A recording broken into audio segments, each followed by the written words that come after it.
Wala na ang pagluluto. Nagpainit ako ng kaldero.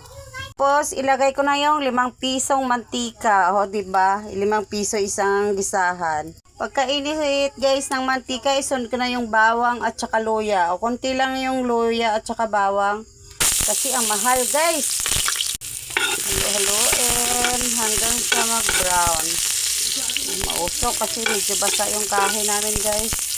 Ilagay ko na guys yung native na manok.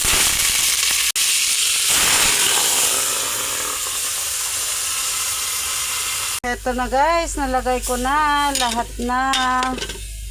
O, diba? Takpan ko muna guys para lalabas yung aroma ng manok. O, yan na guys, lumabas na ang aroma ng manok. Sabuan ko na siya guys. Dadamihan ko guys ng sabaw kasi lagain pa ito. Ito na guys, karami yung sabaw niya. May tips nga pala ako sa inyo guys.